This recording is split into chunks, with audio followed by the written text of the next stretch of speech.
Good morning, everybody. Thanks a lot, Orit, for the kind introduction and most importantly for the invitation to come here. It's great always to be back at the Hebrew University. I was here a couple of years before the pandemic, teaching a class on environmental migration. So I'm back to this again. Thank you. So, there is a big audience. Some of you know a lot about environmental migration, some you don't. So I will take you from the beginning to the end, right? Back in 2014, the IPCC, the fifth assessment report, said that, climatic events like droughts, floods, and stuff like that have increased over time, and especially since the 1950s. Then the sixth assessment report 2 years ago, pretty much they say now we know climatic events like floods and droughts are the consequences of climate change. And here you have some data from the EM which pretty much shows exactly that for the last 50 years, floods, which is the biggest proportion of climate events, has increased substantially. The same is with droughts. So this type of climatic events affect a lot of people. And in particular, storms have affected over 2 billion people in the last 20 years, followed by droughts. And if you look at the causal, how many deaths have been caused, again, of course, earthquakes are the deadliest ones. This is not a climatological or climate-related event, but still you can see that storms and floods, as well as high temperatures, still cause a lot of deaths. What about economic damages? Huge. And again, it is the storms and the floods that they create huge economic damages, which unfortunately have not been distributed evenly around the globe.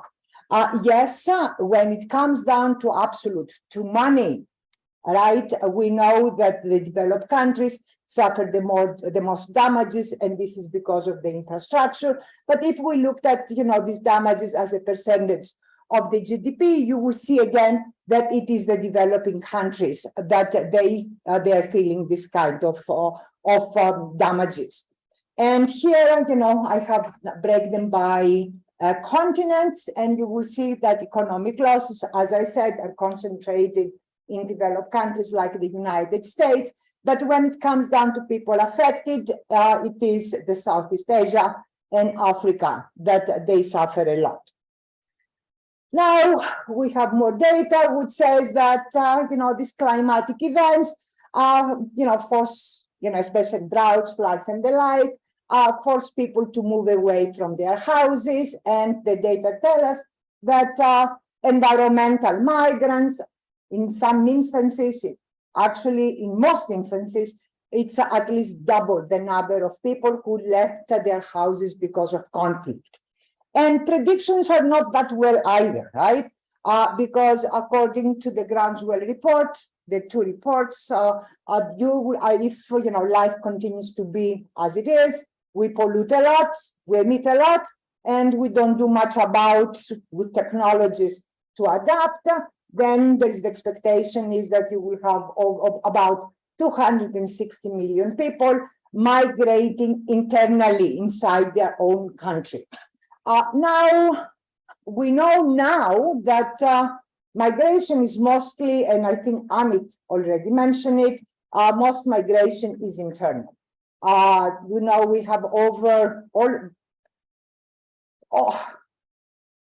international migration, it's account probably around 3.5% of the total stock around the world since 1960. So we're talking about 280 million people have been moved in these 30 or 40 years, where internal migration is at least triple or 4 times higher.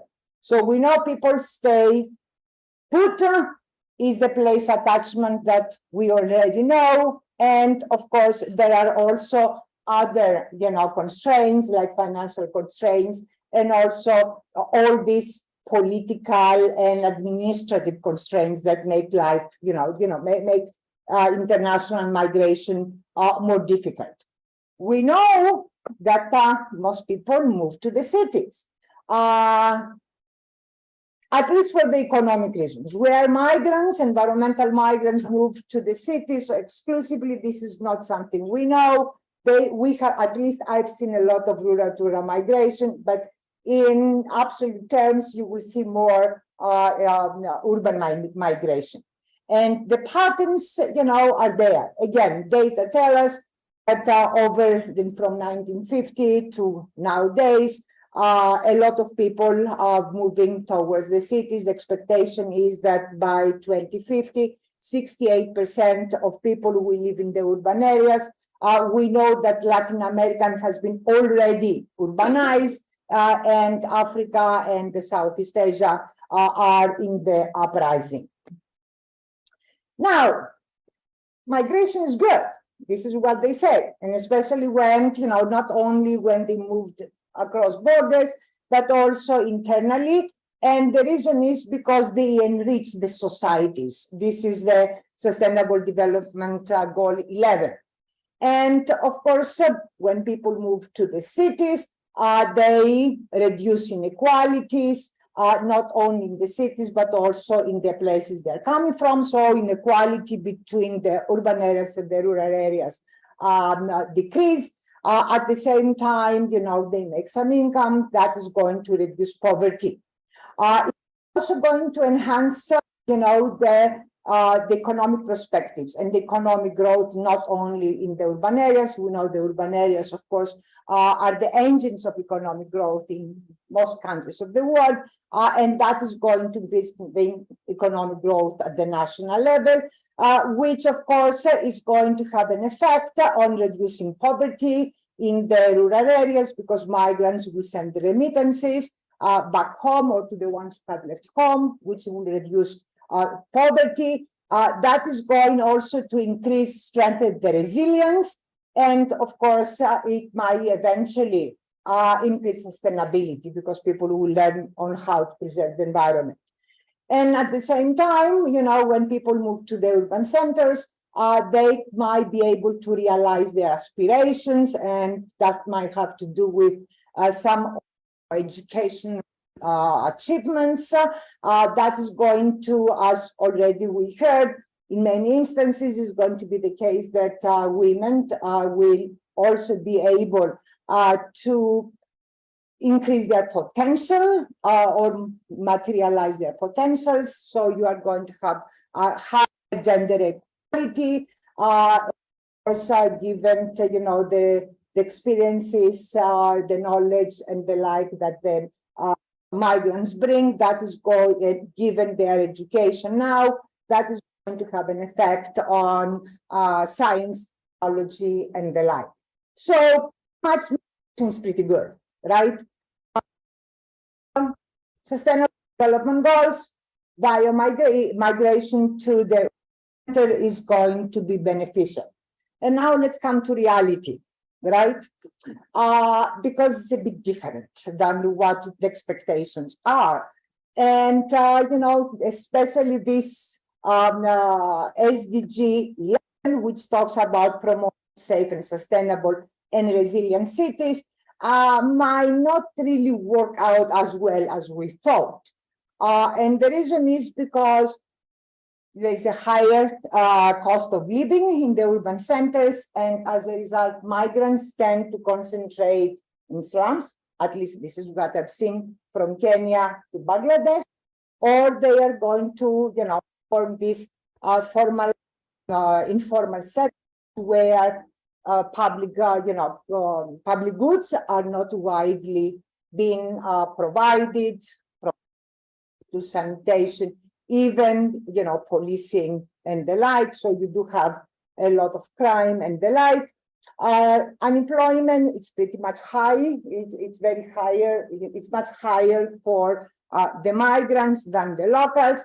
There is traffic congestion and pollution, which, people who move from the rural areas are not accustomed to, and something that, it's beyond, the way that they will evaluate, their lifestyles or, the quality of life. There is poverty, inequality, and finally crime and political violence. And I will concentrate on political violence. And the reason is because there is a lot of literature which says that poverty, inequality are strongly correlated with political violence. And urban areas pretty much could facilitate this kind of political social disorder simply because they can solve the collective action problem.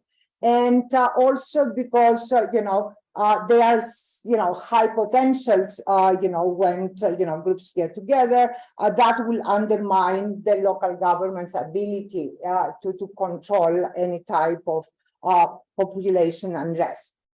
What about the clinical evidence? Yes, no, perhaps. There are some studies, case studies, which really show that there is a relationship between urbanization, migration, urbanization, and conflict or political, social, urban disorder. There is cases from Kenya. There is a large number of studies. We find that there is no such a relationship. And then there are some other studies which says rural to urban migration per se then does not lead to conflict. Yet, if these people, who migrated to cities are marginalized, so you do have the political kind of underlying grievances, then conflict is going to be more likely. Okay, that's about migration. But you asked about environmental migration, right? But my general question is going to be, of course, rural, urban, environmental migration, urbanization, and conflict. This is what I will concentrate my talk, right? But in order to be able to do that, I need to know who the environmental migrants are.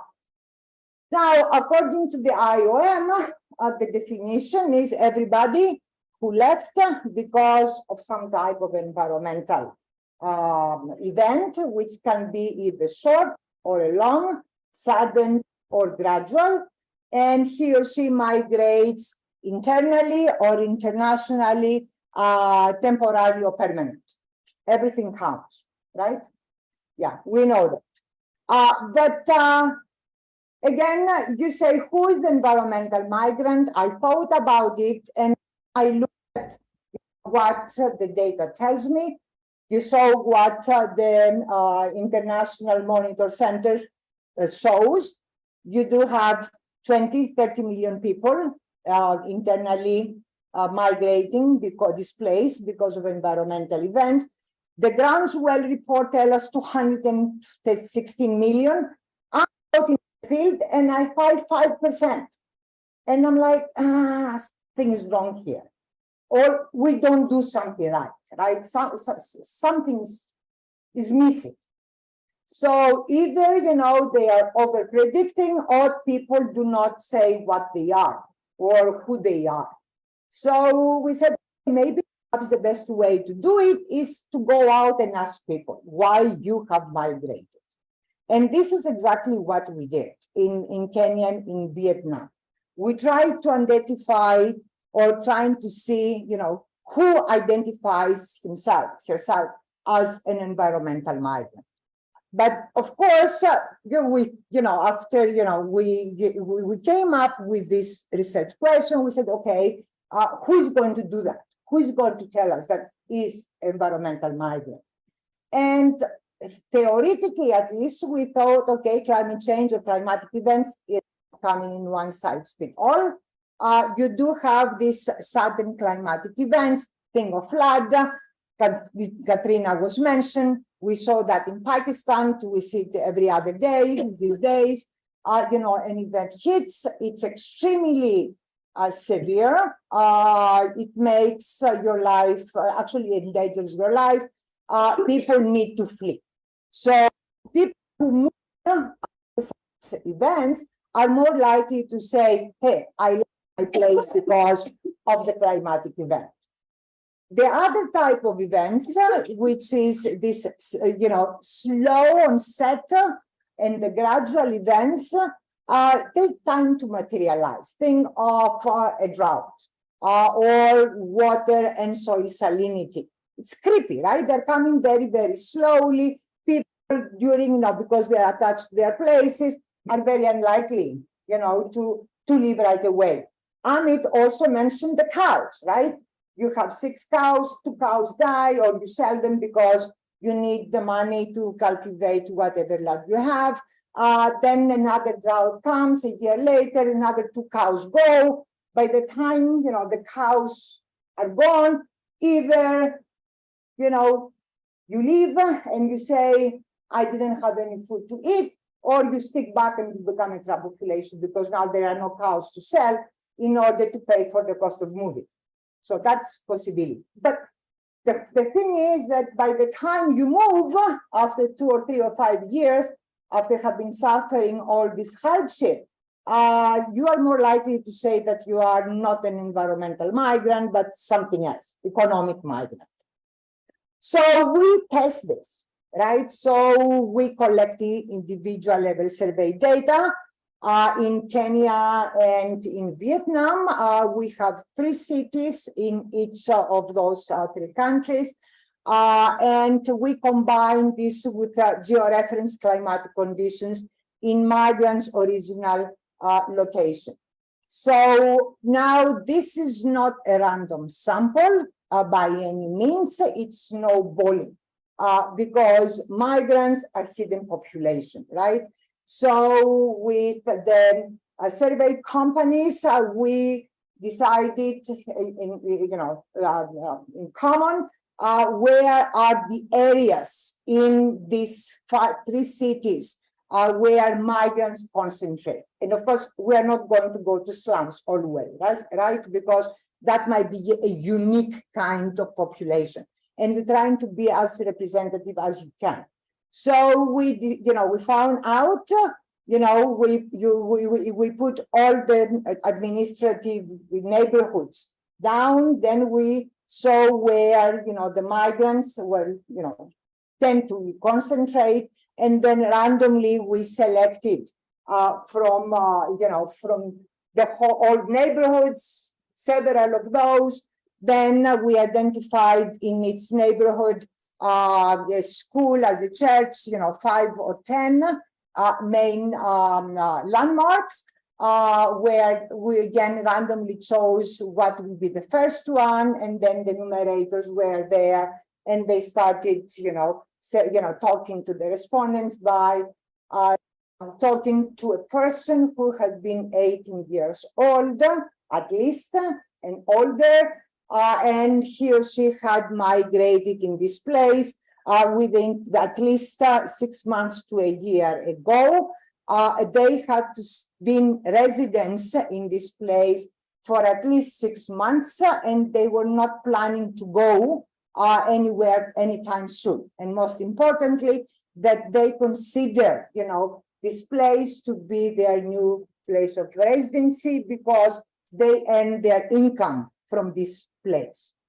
Okay, and of course we want to have environmental migrants because, as you will see later on, we do have also social migrants, political migrants, and the like. For somebody to be classified as an environmental migrant, he or she had to have experienced an environmental event before the date that they decided to come to the city. And most importantly, this type of the event should have been very impactful, should have created a lot of damage to their personal or household lives. So now we like to know to what extent, their perception when they told us that they migrated because of the environmental event really ties to whether the environmental event occurred and which type of environmental event is. So the dependent variable comes from the questionnaires, and it is the motive of migration. We ask them, why did you migrate? We have 25 at least reasons. plus open-ended question, which then we group them into economics, social, political, and economics, because this is the framework that we have, right? And the second one, so if it is, they said the first region, it's environmental, it's one, everything else goes into the other categories, no environmental. And the second one, it is their experience, right? We ask them what type of climatic events you have experienced. So it is they have experience in event and what type of the event is. Then in the independent variable, it is the exposure to a climatic event, but this comes from the EM data. So when we interview them, we ask them where they're coming from. So we know the village. And then we looked at the Google Maps and the like too, because we have, we could identify the village. And now we have the geolocation of that village, which could easily map it with EM data, the geolocation of the climatic events, which again, we divide them into the sudden onsets, short-term events, floods, storms, landslides, and the gradual events, which is the drought and salinization. It goes without saying that all the, the regular suspects, control variables at the individual level is being controlled for, income, education, age, ethnicity, blah, blah, blah. And also we do count a lot of, geographical and also topographical and climatic conditions, something like the SPEI, which is the drought conditions, agroecological zones, groundwater access distance to the city, and we run logistic regressions. Here it's a bit of a data. You will see that, the blue ones, the non-migrants, the red ones, the environmental migrants. Most people told us that they left because of non-environmental reasons. So they left because of economic. The right one is Vietnam. Most people in Vietnam moved with economic reasons, but Kenya is not far behind. What is interesting that everybody pretty much has experienced an environmental event, although they never mentioned this, right? So we run our regressions, and what we find is pretty much what we theorize. You can see, you can see here that people who left because of the storm-term climatic events, there are at least 7, 8 points more likely to say that they left because of an environmental event relative to the ones who had not experienced. The ones who had experienced also gradual events, they're very likely to say this relative to the ones that they hadn't, but there is not as pronounced as the people who said that they left because of the climate of a sudden event. So if you were to ask me, so who identifies as an environmental migrant, definitely are the individuals who had experienced these sudden climatic events rather than the ones who had experienced the gradual events. Now, why, we did this research? Because we do think that it's extremely important. If people move to the cities and they have all these type of grievances, right? And they are much more likely to blame the government, right? If it is for the long-term environmental events, that the government did not take care of them during the time of the hardship. And then in that case, they are much more likely, to have the grievances and as a result to be willing to pick up, arms, as we said. And this is what we looked at. But in order to be able to look at to what extent environmental migration to urban centers lead to political violence, you need to consider both migrants and not migrants, right? You need to tango. So we got the data from the environmental migrant, from the migrants who know who identifies as such, and now we like to see this relationship. So we, as I said, we collect data for also Then on migrants, non-migrants it is a random sampling. And the reason is because we know who are the residents there, and we had some lists by the surveys companies, and from there we could randomly select the local people. So we now started the complete perceptions of both sides, right? And we started again with the migrants. And the theoretical argumentation here is why environmental migrants are likely to engage in any political violence or political participation is that, environmental, events might force people to leave. In this case, this kind of involuntary movement, right? And migrants in this kind of cases, they will feel uprooted. And as we said earlier this morning, this is more likely to cement some kind of a feeling of injustice, right? You don't want to go. This is your place. I mean, we already know about this place attachment. People are attached to their places. Now, if you couple this kind of feelings of injustice with the grievances that they have been built up over time, because you experience a lot of hardship, right? The 6 cows, 4 cows, the 3 cows. So it's the relative deprivation sentiments that they're going to build over time. And then you're hit with this kind of, you need to leave now, right? Because of this, sudden climatic event, then all of those things together will more likely increase the likelihood that, migrants are going to be more likely to participate in social movements in their urban centers. So again, surveys, right? But here it's something that I need to caution you.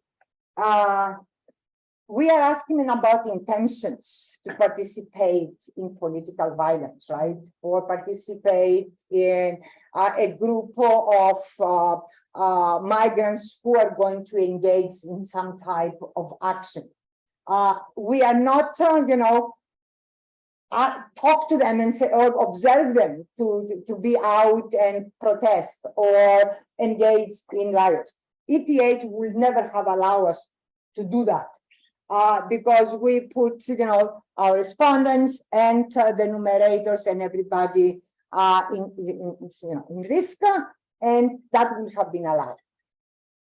But we know from sociology and from behavior planning that if people intend to do something, they are very likely to behave in that particular way, and assuming that all the opportunity structures allowed it. So in our surveys, we run this kind of experiment. We're trying to deal with this kind of opportunity structures by saying to our respondents, listen, there is this group in the city where you are living, city X, that is mentioned all the time, which they feel unhappy with the treatment of the migrants in this place, and they are planning to, they are organizing in order to rectify their, grievances, or, to find a solution to their problems. So what, would you be willing to become a member in this organization? Would you be willing to contribute monetarily, give money to this group? Would you be willing to participate in protests? Would you be willing to participate in protests even if they become violent? And of course, they have 5 possible answers, from very unlikely to very likely, right? So that was the scenario we gave them. And so that of course will be the dependent variable. It's coming up, but the first one we asked them, and that's going to be the independent variable, is to know to what extent these people had experienced environmental event, right? And you will see that about 24% had experienced floods, 12% droughts, 57% both events, and only 7% didn't have experience. And then when it comes down to our dependent variable, engagement in social political disorder, we see that most people, 63%, they were very likely to engage or to participate in protests if this organization will, initiate. Even 16% are willing to protest to participate in protests, even if they turn violent. And we're surprised that they only 15% will become members. And here is the marginal effects, or what you can observe here is that migrants who have experienced both events, they are about the probability of a migrant who had experienced both types of events. It is almost 15% and higher than somebody who had not experienced any climatic event. And if the person had experienced sudden events, the environmental migrants, that is about 8 percentage points. And that it is for the protest. Even for the violent protest, people who had experienced both events are more likely to engage in political violence, and the membership, it's about 6 percentage points. What was very interesting for us is to see the substantive effect.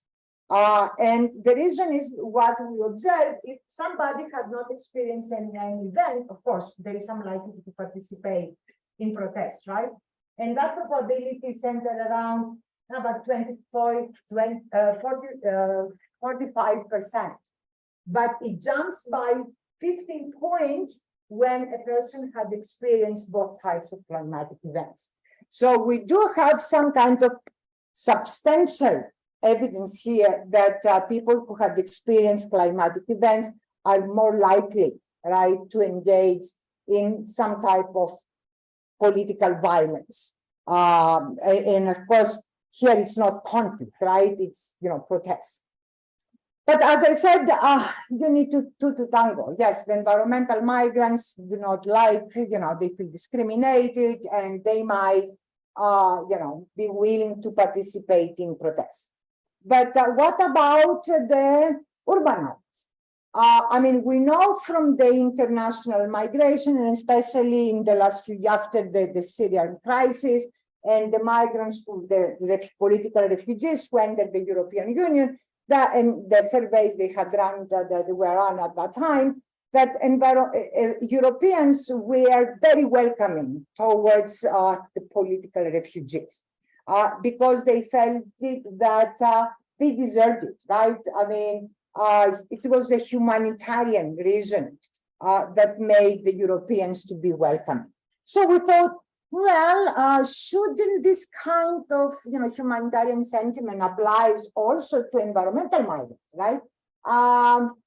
They didn't cause it by themselves. They are forced to live exactly in the same way that political refugees had to flee their places. So according to this logic, urbanites should welcome environmental migrants more than the economic migrants or social migrants or anybody else. But, humans are humans, and they do care about themselves, which means that there might be some kind of reasons for them not to like too many people in their places, and especially if these people compete for their jobs. Labor force, comes, that is going to put pressure down on the wages, less income for them.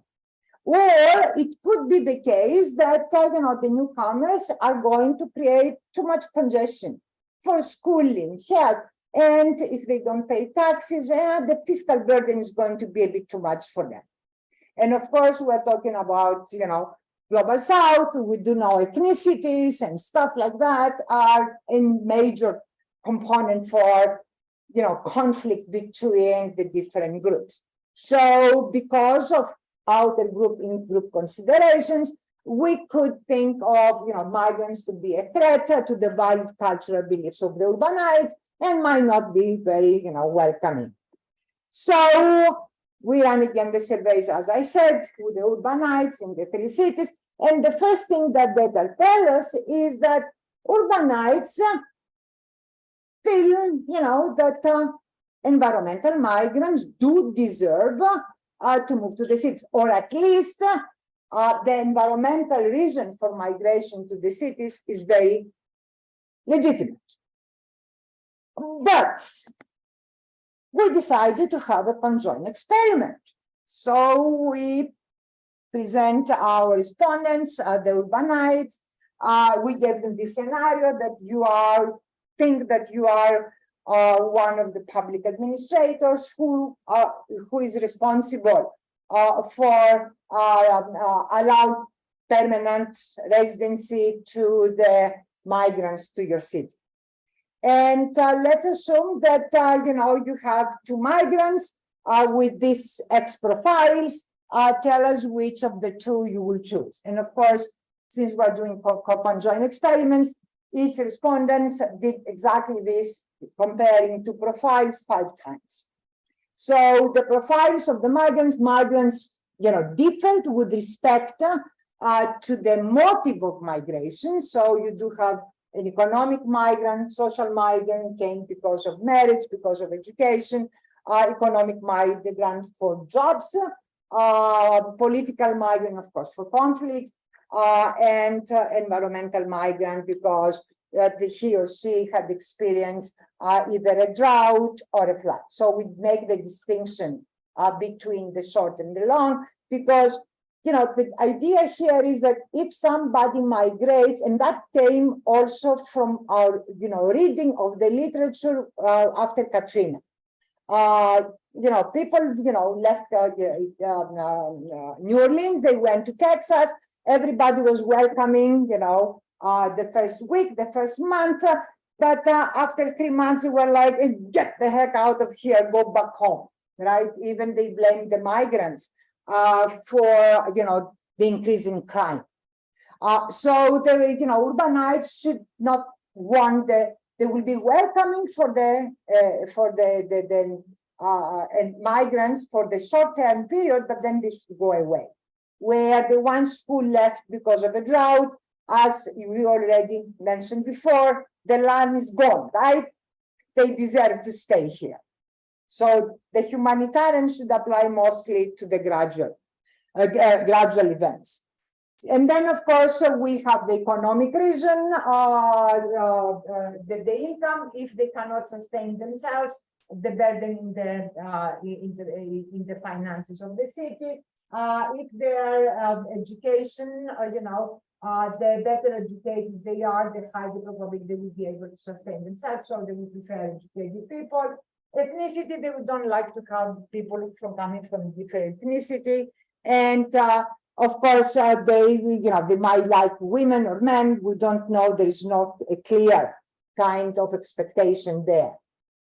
But definitely they will like younger than the older, because the oldest are going to be a burden. So we run the conjoined experiments, and the first thing we were really surprised to see is that in neither country, the baseline category is the political migrant, it's the refugee, then it is the social, it's family reunification, then it's the economic migrant, and the 2, where there is no difference. The urbanites do not, yes, as I told you, they consider the environmental migrants to be legitimate, or the environmental issue to be legitimate, but they don't differentiate between economic migrant and environmental migrant. And of course, we know that in these countries is global south, right? A lot of people live also because of move to the cities because of economic reasons. So environmental migration is pretty much the same. like economic migration. Definitely, they like people who are educated in both countries. They like people who can support themselves. You know, they don't like people come from different ethnicity, and definitely they don't like old people by any means. They like young people, and slightly they like women. But that was expectations that we had. So this is the main results. But what is worrisome here is that they don't like people who are uneducated, and they don't like people who are poor. But who are the migrants, environmental migrants? You know, if you are rich or if you are educated, you can go, you can stay. Doesn't matter, right? You can do it both ways. But it is the poor people who will feel most likely to leave their places, right, in order to be able to survive. But this is not the people that urbanites are willing to welcome.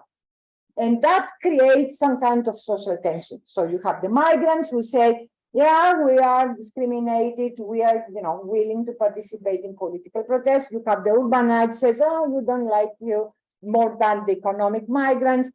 If you put those together, there is some kind of anecdotal evidence right now that, well, yeah, we might have problems in the future. And what does this mean? Again, coming back to the Sustainable Development Goals. The first one, it is obviously both international and national governments, international organizations and national governments, local governments need to provide immediate assistance and basic social services to people that migrate, especially for environmental reasons. But what is important is that, listen, people do not want to go, but there are going to be cases where they will not have to go. So if that is the case, then governments, both at the domestic and international level, need to help communities to develop in a substantial way. And this needs to be not only at the local level where, pretty much where the migrants come, which implies also that just, providing help, monetary or help them in the short run is not going to work out. You needed to take, governments, the national organizations need to take steps to really facilitate the permanent integration of those migrants into the social economic structures of these new locations. And something that is very important. One, and of course, climate, neither the Sustainable Development Goal 13 mention or anything about environmental migration, nor the economic growth and the movement of people talk about environmental migrants. It's missing from any Sustainable Development Goal. It is to make sure that, climate migration is averted. I'm not against, migration because of climate change, and I will never say that. Because there are going to be instances that people need to go, period. When the island goes underwater, they have to go. But because people want to stay where they are, and I see this again and again and again, so, governments need to help these people to cope, adapt to these places. And of course, that is not going to be done in the global south without some global cooperation. That's why I have this partnership between global, local, everybody has been a prerequisite for how to deal with environmental migration in the future. And with this, I'm done. Thank you so much. And I run out of time.